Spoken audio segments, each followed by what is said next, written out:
Mate, you were telling me earlier today that you had something to talk to me about that involved Uber drivers. Oh yeah. Well, it can be either be an Uber driver or a cab driver, maybe a DD driver.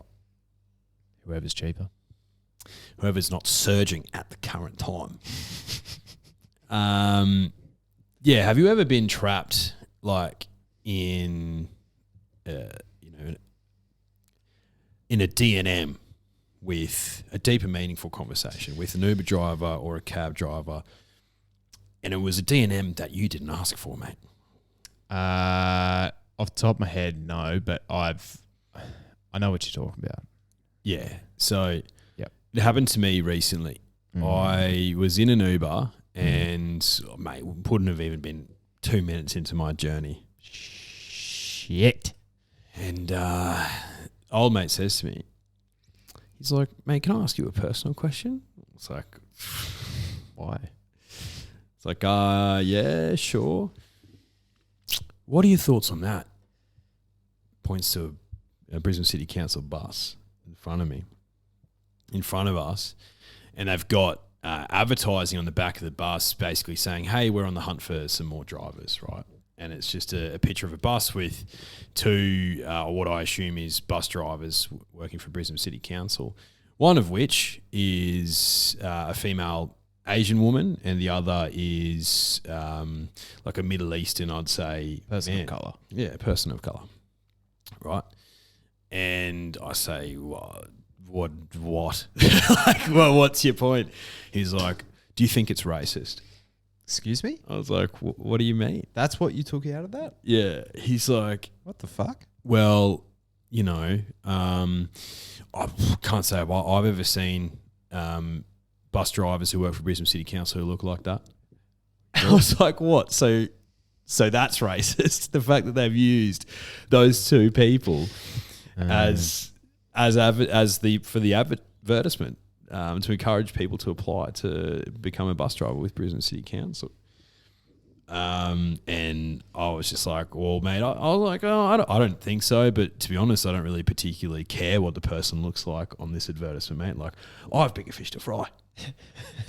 But like, we're not going to get, we're not going to talk about, this sort of stuff on the podcast. But I just sat there in silence for the remainder of the 20-minute trip. And as I was getting out, he said, man, I'm so sorry if I made you feel uncomfortable, but, some of these things just really piss me off. I'm like, mate, chill out. What sort of life are you living if this is really grinding your gears so much so that you feel the need to raise it to someone who's going to be in your Uber for less than half an hour and you're never going to see ever again? You're a victim.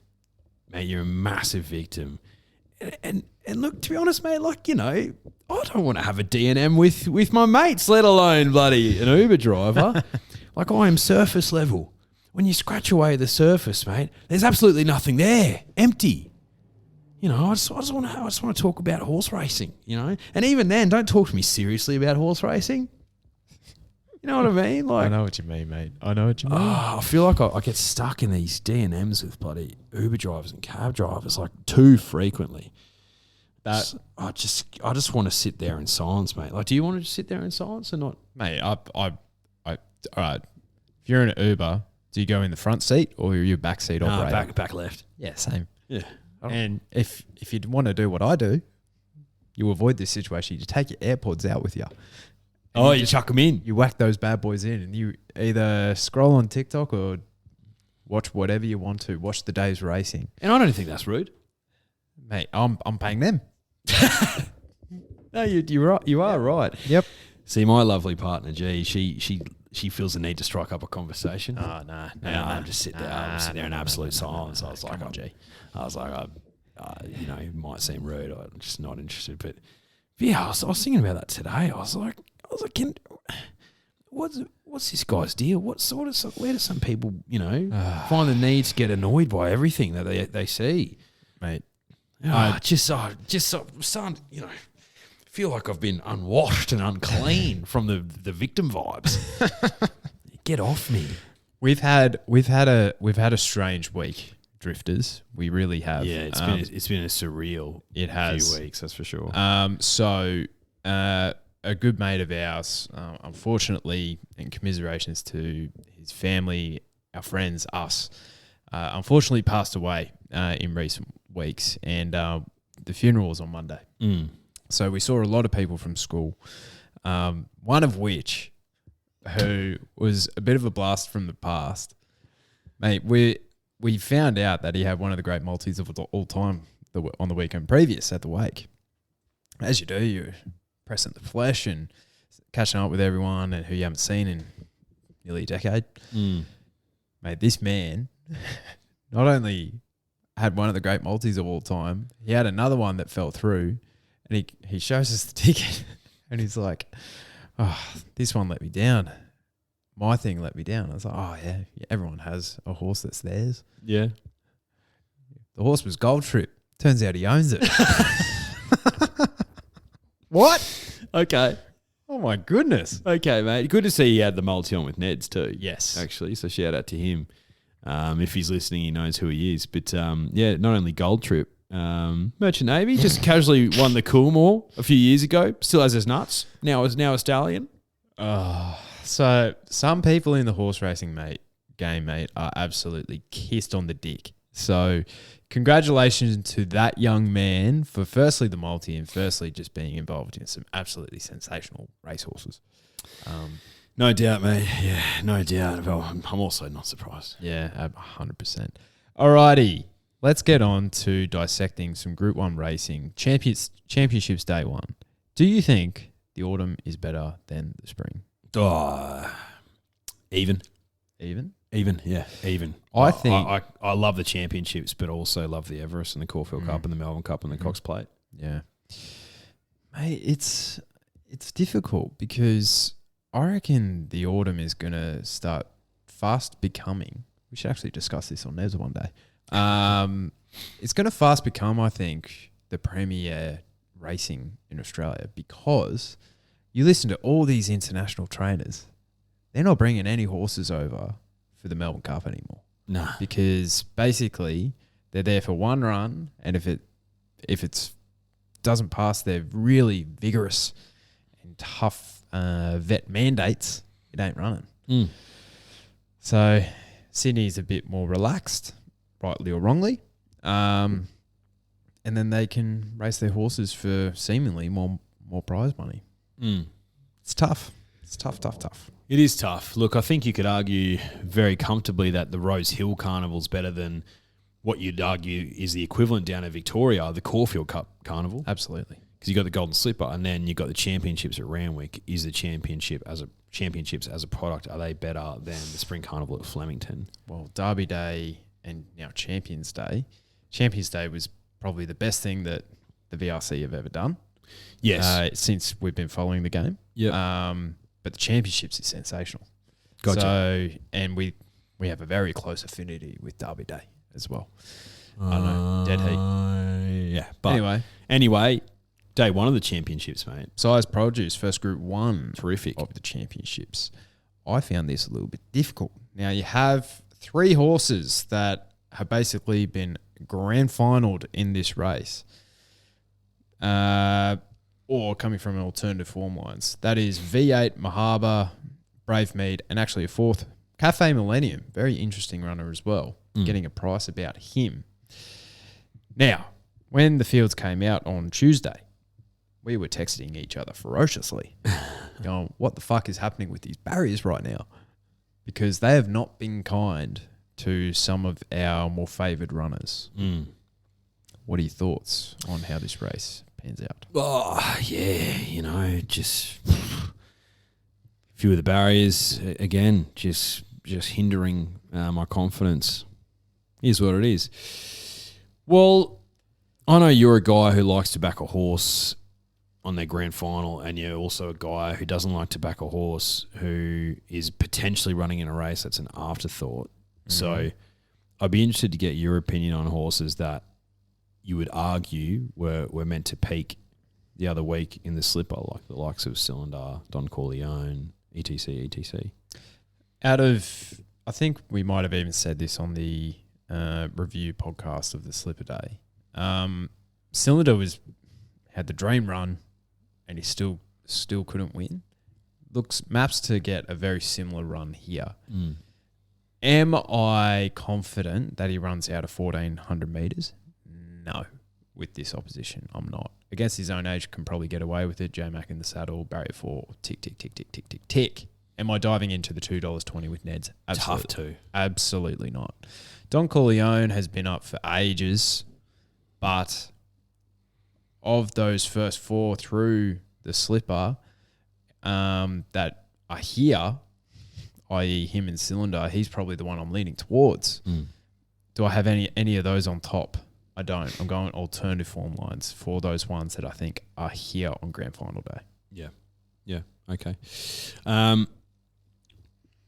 Yeah, I agree to an extent. I think the Golden Slipper form line is probably the A1 form, right, naturally. Oh, yeah, okay. Right. So then it's like, okay, well, are you looking for a horse that ran on really nicely, or are you looking for a horse that has just been consistent throughout? So, yeah, you're looking at like your Don Corleone versus your Cylinder there for me. And you're right, the $7 around Don Corleone looks a lot more attractive than the $2.20 with Cylinder. But I just keep coming back to a horse that ran super well in the size produce down south, Victoria. The very well named V8 by Grunt. Go Grunt. Grunt was definitely one of mine. Backed him. What did he win? The Randwick Guineas? Sure. I don't know. Maybe the Aussie Guineas. I can't remember. I can't remember either. Definitely one of mine, Grunt. But, mate, he looked like he was going better as the race progressed in the size produce in Flemington a few weeks ago. There's a sense of timing about him as well, isn't there? Coming up, McAvoy's have a sense of timing with the horses that they place in New South Wales too. He's $5.50 with Neds. Saw when he first went up, he was probably about, $7 or $8. So I agree. Bit of early speccing. I think he comes across and hopefully finds some cover just behind the lead. What do you reckon? I just want Damien to get some cover because he's my on-top selection as well. Just get some cover, Damien, please. Please. Damien, please. Please. Because I can't find you at the best of times. Bit of pace injected into the race with Mahaba. Brave Mead is an interesting runner. Yeah, backing up. He was awesome last Friday night. He was against some pretty soft opposition, but hey, they raced for $175,000 the other night, Declan. Shit. So those two will probably fight out the front with probably Butch Cassidy going up there, and Cylinder probably lands behind them. I reckon V8 could probably be potentially like 3 wide with a bit of cover, a pair back from Cylinder, so he doesn't have to be that far back. And as you pointed out, he's proven at the 1,400 metres already in the size produce at Flemington.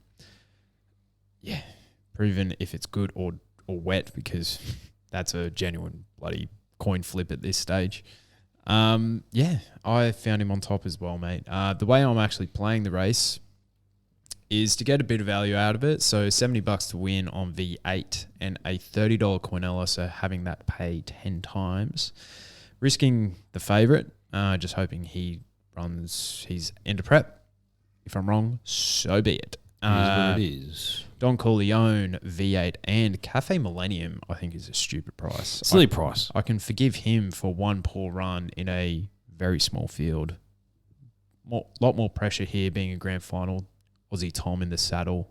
Yeah, I could see him running a nice race. So could I. And you can forgive a 2-year-old, like you said, for having one bad race. Yeah. $17. They go like this sometimes, you know? Yes, mate. $17 is a silly price. So, yeah, look, V8's on top for me as well. I'm going to have a nice little 75 bet on him to win the race. And I'm going to have a $25 bet on Don Corleone because I think he can run a sneaky race. Huey Bowman goes on. Mate, Huey, he's third in the Hong Kong Jockey Championship. He's been there for like 3 months. Yeah. He's in red hot form. Because Zach Purton we're talking of. Zach of Purton fame. Yes. He was on track to break all records. Then Huey went over. He's like, nah, buddy, you sit down. So Huey is in career best form. Race 7 on the program is the TJ Smith. Now, I thought this was nearly impossible. I thought there was half the field can win this. Okay. Well, let's do a quick yes, no. Sure. Nature Strip can win. Yes. Yeah. Lost and running. Risking. Private Eye. He can win. Marzu. He can win. Paul Laley. No. My guy. I Wish I Win. Yes. Overpass. No. Rocketing By. No. Shelby. Giga. Yes. Lofty. No, not if it's soft ground. No. Maria Mia. Passive. Interesting. Maybe. Shades of Rose. Don't think so. In Secret. Yes. Okay. Do you agree, disagree with any of those? Pretty much agree. Yeah. Although I saw some hesitation from you with the first horse I named, the Champ, Nature Strip. So you don't think you can go 4 in a row? I could be wrong. I could be very wrong. I'm risking him here. Likely to my peril again. J-Mac said he might need soft ground. Sure. They might get that this weekend. I reckon they'll get a soft 5. Yeah, and you're not going to be racing on the same good 3 that Flemington would have been in the Lightning. No. He's probably better suited out to the 1,200 metres, yes. What I wasn't a massive fan of was that exhibition gallop. Do I know what I'm looking for? Nah. Do I know what I'm talking about? Absolutely not. But he didn't look the absolute jet that he once was. That's just me and my own 2 eyes looking at a horse running down what I'm assuming was Randwick. So if he wins, mate, I'd love to see it. I really would.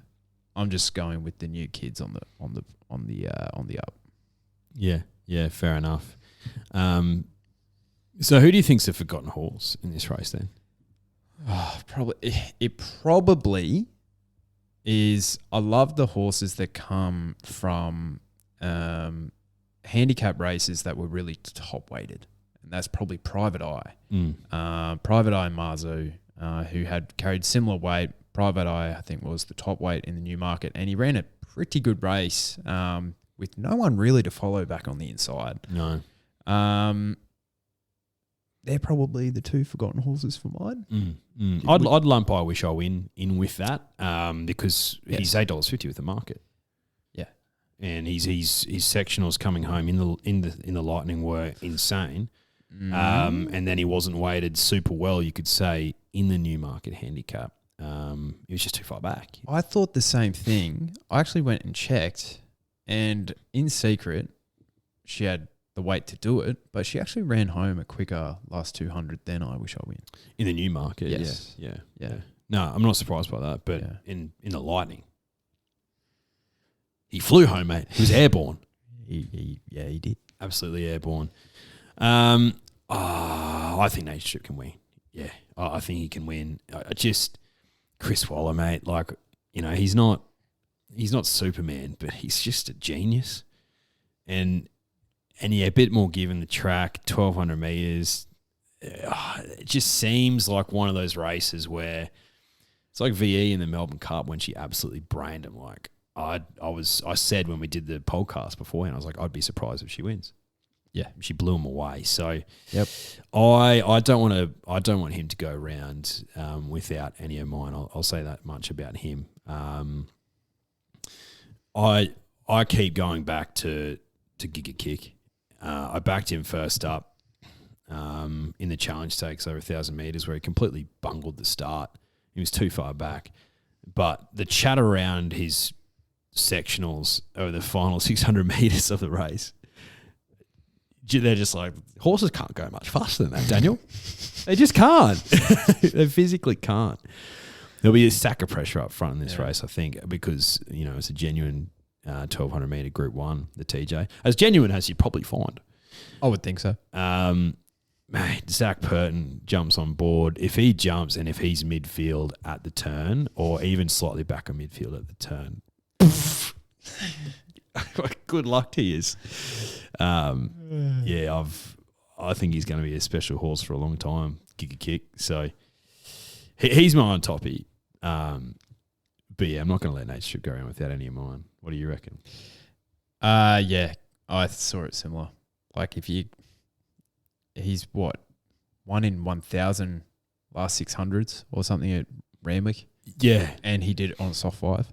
Yeah, like come on, man. Come on, he's fast. Yeah, he's so fast. He's fast, and I reckon this is just gonna not only be a fantastic story for Clayton Douglas and Zach Purton, but just keep more dirt in the face of Craig Williams. Yeah, really. Poor Craig, he doesn't deserve it. Really kick a man while he's down. He really doesn't deserve it. But and Jonathan Munns doesn't need any more money.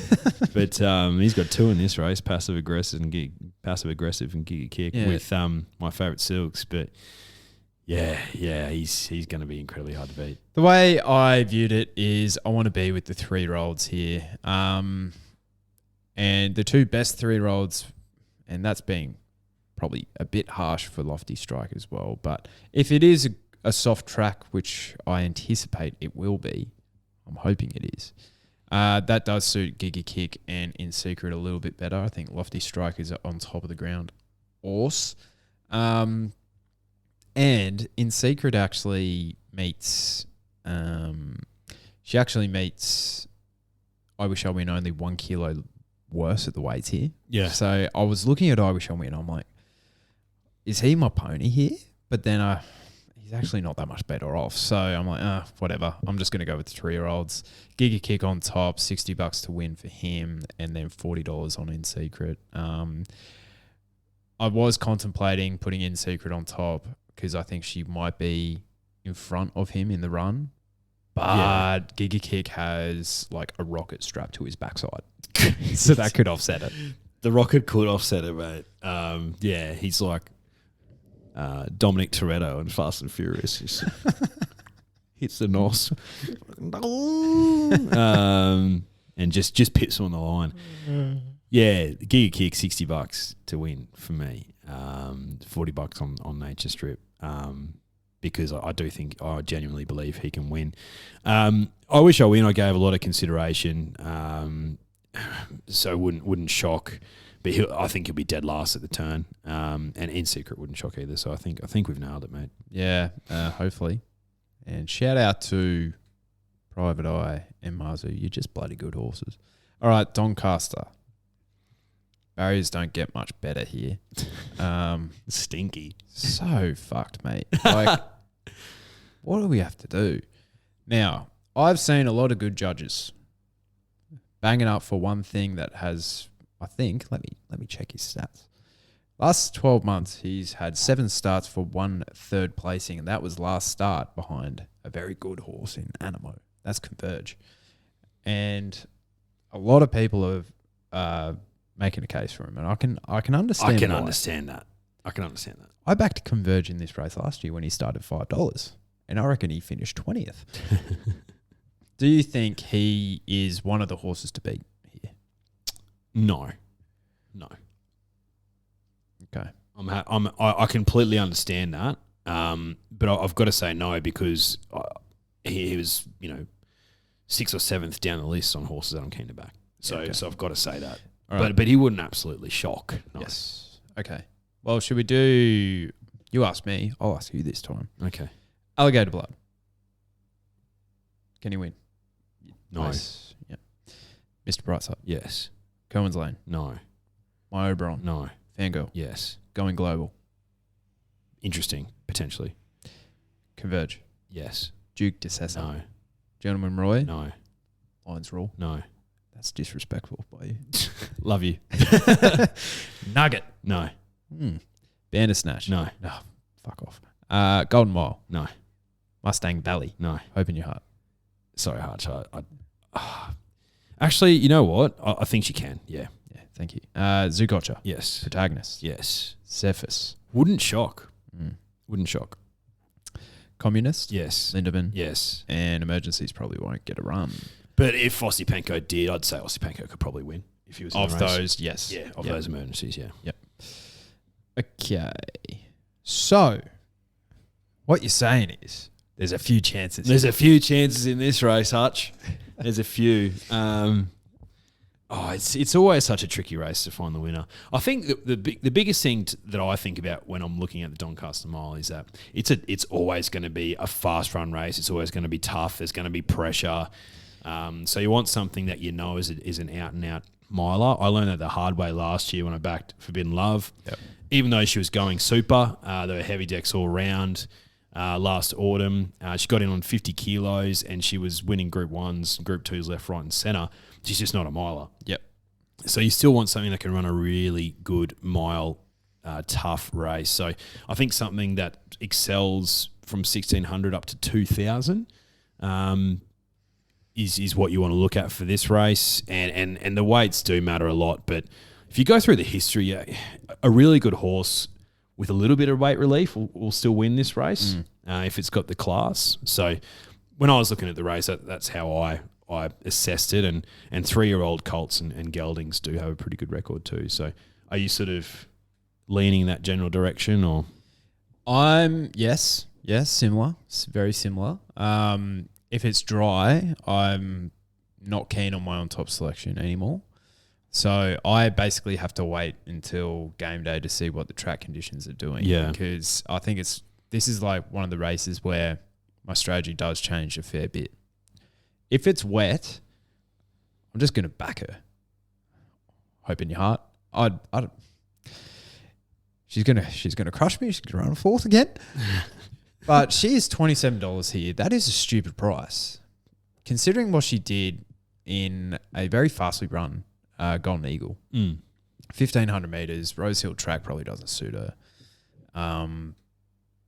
She was sensational finishing off that race. Yeah. On a rock hard deck, which doesn't suit her. Mate, if there is give in the ground here, I think she is right in the game. She has been super this prep. Mate, she carried 56 kilos last start, giving 5 kilos to Espiona. Yeah. Yeah. On a good 3. I think she's just one of those mares that doesn't run a bad race. I think she's just going to give you a run for your money. Your heart will be in your mouth, and there will be hope in your heart because she will be up the arse end. But with that 50.5 kilos, that brings her right in the game here. I'm just going to back a really, really good horse. 25 by 75. That's a 1x3. It is a 1x3 because she's a stupid price. Not declaring her like I did with Explosive Jack because that didn't go well. I'm just going to let her be her. Good for social media, but good for the gram. So if it's dry and soft 5, probably Fangirl can probably handle that. But if it is dry, Fangirl's the obvious, isn't she? She's still $8.50. My goodness. Yeah, well, she's got the form around Animo, which is the A1 form, and she's still treated pretty well at weight for age. I think if it was weight for age, she'd have, 55 kilos in this or 56, something like that. So she gets a bit of weight relief. The Magic Man goes on. Don't be concerned about barrier 19, right? Because she's going to be in the back at half of the back third of the field regardless. That's just how she races. So I wouldn't be too concerned about that. She hasn't won for a while. That's probably your chink in the armour. And yeah, she doesn't want it to be any worse than a soft 5. But yeah, she's definitely a winning chance. But she's not in my strategy. Interesting. You've got to risk some, right? Yeah, exactly. So if it's a bit drier, the way I play the race is Fangirl $40 on top, Converge $30 as well as Protagonist $30. You have to respect William Haggis, mate. I said last week, I'm not letting another Haggis or O'Brien thing go around without some of mine. That's all I'll say. And he's $10. $10. 50 kilos. 50 kilo. Benny Thompson. He won't know himself. Gee whiz. Okay, so I do admit that my girl Zoo Gotcha, even though she's only got 50.5 kilos on her back, for a 3-year-old filly, she still's not treated awfully well at the weights. Yep. So this is how I've justified putting her as my on-top selection.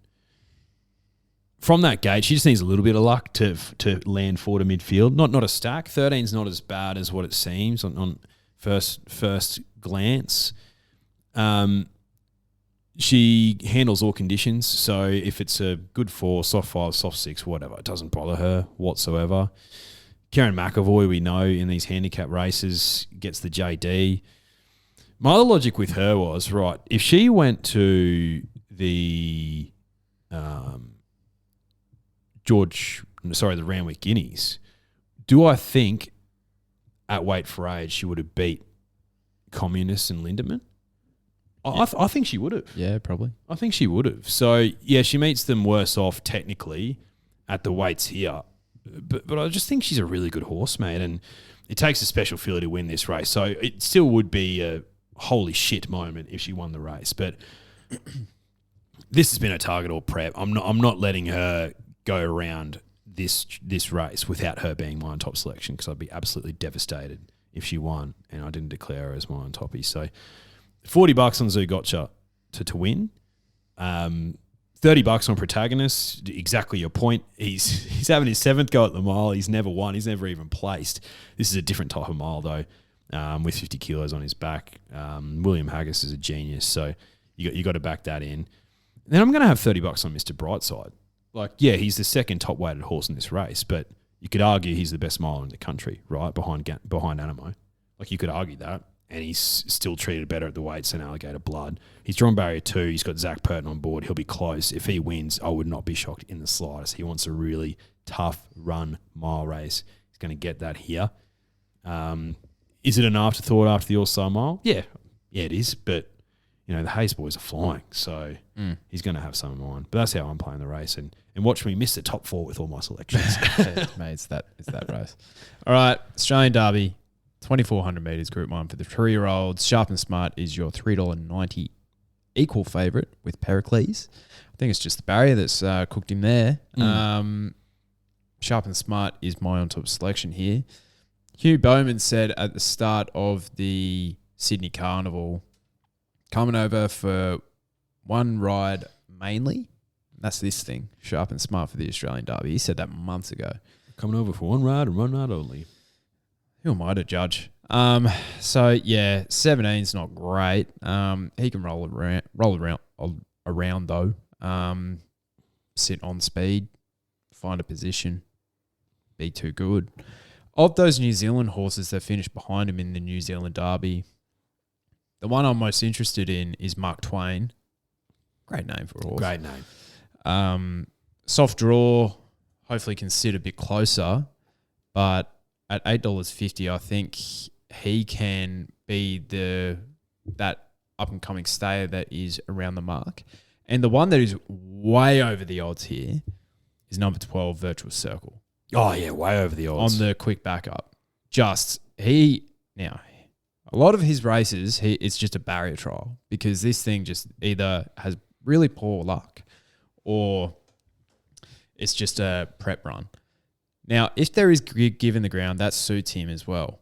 Now, I've been waiting for this thing to get out to this Derby distance for basically 6 months since his spring prep as well. They held him back for the autumn. They decided to go Australia Cup over the Rosehill Guineas, which was probably not the right rein. And now, because he ran so poorly, you're getting $31. Here's a stupid price. Yeah. They're the only 3 that I think you need to put in the quaddie. And hope, for the quaddie's sake, the Virtual Circle wins. That's not a bad shout whatsoever. He is overs. Sharp and Smart is just a very, very good horse, mate. Like, he's winning the Derby. He hit the front and was like, okay, I've done what I need to do.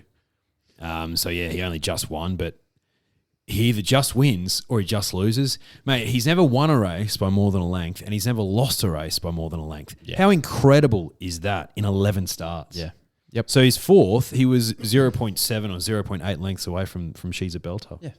Yeah, he's fantastic. He's an unbelievable horse. And yeah, gate 17, but like whatever. Good horses overcome that. Yeah, exactly. Yeah. And Hugh Bowman, yeah, he can ride up the arse of a horse in a 5-horse race and absolutely butcher a favourite. Like he's capable of that, but he can also ride an absolute gem. Yes, he can. So Sharp and Smart, clear on top selection for me.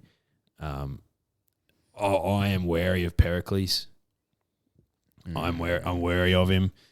Like he's running the Rosehill Guineas, and he sort of looked like he was going to win it by a length, and he's had to think about it. I think he's a bit of a head case, but when he puts it together, geez, he's a scary horse to go against. He draws well here, so I think he'll be in the first couple. So he makes me a bit nervous, but yeah, Charlotte Smart's clear on toppy for me. Yeah, he reminds me a bit of Colette for Team Blue. I'm not 100% sure the stable actually know what his best distance is. It could be a mile, could be 2,000 metres. I think they're giving him another go at the 2,500, which he failed, but that was only his third or fourth start. Yeah. So he could be better set up here. I'm happy to risk him in this contest just because of how, for lack of a better word, ungenuine he was at the end of his race the other day. So the way I'm playing the race is $70 on Sharp and Smart. I think he's the clear on top selection. And then a $30 Quinella, so having it 10 times with Sharp and Smart, Mark Twain, and Virtuous Circle. Mark Twain. I would have liked to have seen Pericles in the Doncaster, mate. That's what I would have liked to have seen. Mate, I would have loved to see him in the Randwick Guineas. Yeah. I would have backed him there. Yeah. Especially after Osipenko got scratched. Your dog. You damn dog. Yeah. No, I agree. 100% agree. Yeah. $60 on Sharp and Smart for me and $40 on Pericles because I will, if I lose on the race because Pericles wins, I'll be physically ill. Physically ill. Physically ill. All right, let's get Bendigo out of the way real quick. Race 7, Bendigo Guineas, 1,400 metres, listed race for 3-year-olds, set weights, penalties. I thought the fortune teller was a bet here. Not much luck in the Australian Guineas. I don't think he runs out a strong mile. 1,400 metres suits him a little bit better, but this is a pretty even bunch. I think Meridius and Is It Me are very hard to catch. But of the fortune teller in Elkington Road, I think the fortune teller is the one with more upside. So he's the way I'm leaning in this race from the Australian Guineas form.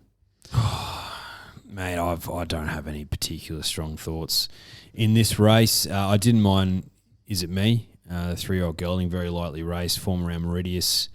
Meridius, from memory, started at relatively short price. Had the dream run. Yeah. So, yeah, 60 kilos for Meridius, where you're getting 58 for Is It Me? Like, does it really matter? I'm not really that sure. I'm not too keen to play in this race, mate. Yeah, agreed. Golden Mile, race 8, list race, 1,600 metres. Munimek is the very short price favourite. He's just putting money in Hutchie's pockets. He is. And I think he'll continue to do so, mate. He's in red hot form. He's flying.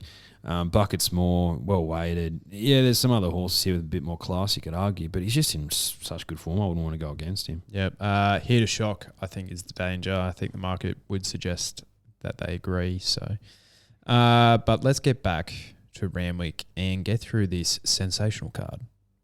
Race 1 is the Kindergarten Stakes, 1,100 metres, Group 3 for the 2-year-olds. Yeah, Barber here, Golden Slipper form. Is he the way that you're leaning? Yeah, I think so. I think you can forgive his last run, and this is a subpar compared to the Slipper race, right? So yeah, I think you trust Barber, especially with $6 on offer. Okay, I thought number 11, Princess Duhallow, was a stupid price. She ran very well behind Mahaba. You can line up that form here, like that's Golden Slipper form with Shinzo. Was only a length behind him first up. Dropped back down to the 1,100 metres down the straight, and she put him away there. Soft draw, back up to the 1,100 here. I think she's over the odds. Yeah. $17. I think she's a really nice each way bet. I think you put it into your first fours, your same race multis. Race 2, 1,600 metres, Carbine Club for the 3-year-olds, Group 3. On first look, I thought this was a race between two. That being Osipenko and Glinta Silva. If it is that bit of a wet track, that does make things a little bit interesting because I think they both don't really appreciate it. Yeah, I agree. Aussie Panko's $13 in the Donny right now as the first emergency. So, based on that logic, he's $1.85 here with Neds. He should be putting him away, but I don't want to dive into that price, mate. Yeah, I agree. Thought Zoe's promise has promise. First up, she was pretty good, being on speed in that Meridius race at Flemington. Can improve here out to the mile. Second up, Mar Eustace.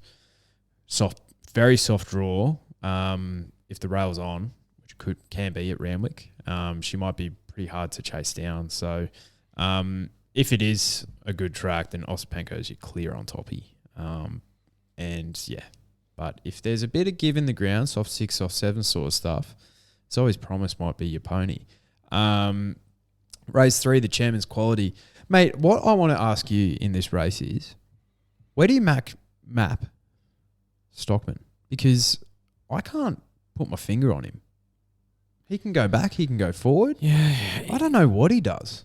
All of his lead up runs, all of his runs apart from the 3,200 meter races are just lead up runs. So yeah, he is really hard to get a gauge on. He just goes out there and goes through the motions. He's starting to get out to a distance that, you know, intrigues me a bit, but nah, Jack Pride, I can't. No, not here. Look, I don't have any particularly strong thoughts on this race, mate, but look, I think the likes of Almania and probably Timor are going to be the two hardest to beat, and the market's found them to a degree. Almania is probably the one for me, $7.50 with Neds. Lost to Timor last start. It was just too far back. Prior to that, beat Stroke of Luck, who I thought was unlucky last start. Meets better at the weights here as well. So, Almania for me. Yeah, might just put last year's winner on top. Nerve, not verve. Mate, I thought just add her to the book of bad beats for me this year. Mate, we're at your Bucks party at the Noosa Surf Club, which was hard enough because it was a bloody sauna that day. And I see the market for the Auckland Cup go up there. I'm like, Nerve Not Verve's a pretty good horse. might have something small on her at $8. And mate, she looked the winner a long way out in a 2-mile race, then she got pipped on the post. It was a long straight. That is a long straight. It was a very long straight. But I think she's a very good mare. She beat Knight's Order in this race last year. So I think from a very sticky barrier, if they go forward, I think she's a much better mare when she goes forward. She can find a position, dictate the race, and just continue running because she has some fairly good stamina. That's the one I was looking for. Race 4, the Adrian Knox, 2,000 metres, Group 3 for the fillies. Mate, this is a weird race because you look at the form of some of these things. None of them regional. What has happened here? It's regional, mate. Do you know what else is weird about this race? I think about a third to half of these are all by Piero. How weird is that? That is very weird. This is probably my roughie of the day, which I've had a little bit of success with recently. Mm-hmm. Number 5, Medalsa. This is only a second start, mind you. This filly by Piero. But the Mara Eustace stable don't muck around, mate. She debuted at Ararat, put him to the sword, absolutely brained them. And by all accounts, I'm not an Ararat form specialist, but apparently the track is difficult to get around. So for a little 3-year-old filly to do that so well and absolutely brain him, didn't beat much. But they must have a high enough opinion of her to bring her to a race like this. At $14 with Neds, I'll have a little something on her. All right, chuck this thing in the Quinella because I'm keen on one here as well. I'm a big eye guy, all right? I trust my eye, and my eye is telling me that number 2, Premise, has a lot of promise. Mate, she has won her last 2 races with authority. Shit. And if anything tells me Gosford form's pretty good form. That's what Johnny O'Shea says. Yep. Mate, she only has to step up 100 meters to 2,000 here as well, which I love. I think she's a really, really nice bet. You look at her last start. The last start she was 3 wide with a little bit of cover, hard run, but she was still good enough, and she was so strong through the line. Start before that, she was in amongst horses, saw the gap and put her nose through there. I think she quickens through gaps, which I love to see. I think she's pretty smart. Yeah, she's nearly one of my better bets on the day, actually. I'm really trusting my eye with her, so don't let me down, girl. Race 10 on the program is the PJ Bell. Now, I'm going to let you kick things off here. Well, there's 2 girls who I've had some big collects on recently at the top. Number 1, Parasol, and number 2, Opal Ridge. Oh, between one of those 2, for me, Parasol last start, though, in the Valley.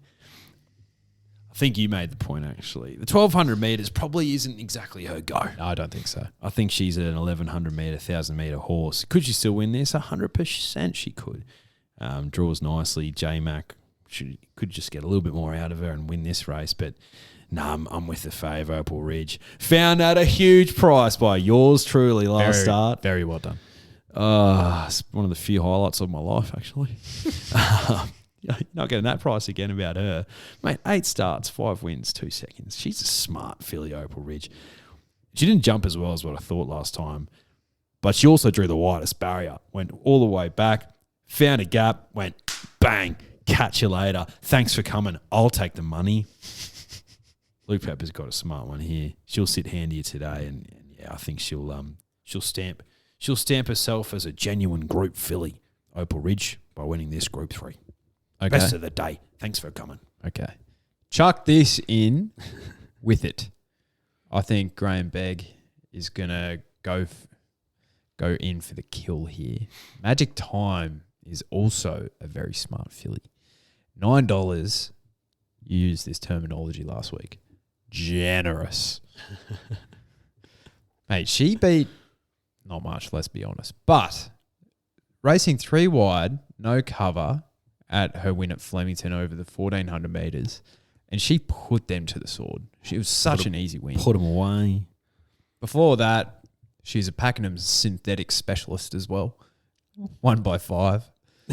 But you look at her jump outs in Victoria, mate. She's beating the older horses in those, and she also beat home Verenskova in a jump out, who just won the first race at Flemington on the weekend. I think she's pretty smart. Happy to have her in like Quinellas and that sort of thing with Opal Ridge. I think they're the 2 clear plays for me in the race. So we'll see. We'll see. Don't you just love when you find something like at a big price? Yeah. And then you feel like you sort of half own it? Well, mate, I'm going to feel like I'm going to own half of Princess Drew Hello this weekend. Open your heart. And you know what? I'll throw in Magic Time because she's going to have to beat something at a very low price. Well, mate, look, I think for me mostly, anything's going to be better than what last weekend was. It was a train wreck. Mate, there was sort of ground me down a little bit last weekend. I was up against it. The waves were crashing in. I was just fending through. And I came through the other side. And I saw the horizon, and the sun was setting. It was beautiful. And I thought, you know what? I'm going to back so many fucking winners next weekend. So we'll be at the QA actually on Saturday. We will. Backing a few, having $10 schooners of gold. It's a stupid price, mate. Shit. So yeah, looking forward to that, mate. This is the countdown. So you're no longer for this week. You are taking off our review podcast because you'll be steaming your suit, you'll be tightening your tie, you'll be having a couple of nervous wheeze. Yeah. You will be getting married. Walking down the aisle this Sunday, drifters. It's exciting times, mate. It's exciting, yeah. Looking forward to it. Yeah. Getting a bit nervous. But it'll be fine. It'll be fine. I'll be there with the support of all my family and friends. It'll be fine. No, looking forward to it. You've got a small responsibility afterwards, just to make sure everyone's getting in line and doing what they're supposed to be doing. I'll be doing some stand-up drifters. Jesus. Stand up for 30 seconds at a time, telling people to get in fucking line. All right. But no, thank you, mate. It's I'm looking forward to it as well. It should be a great day. Should be great. And hopefully, drifters, you back plenty of winners, just like me on the Saturday. I agree. Chee-hoo, baby.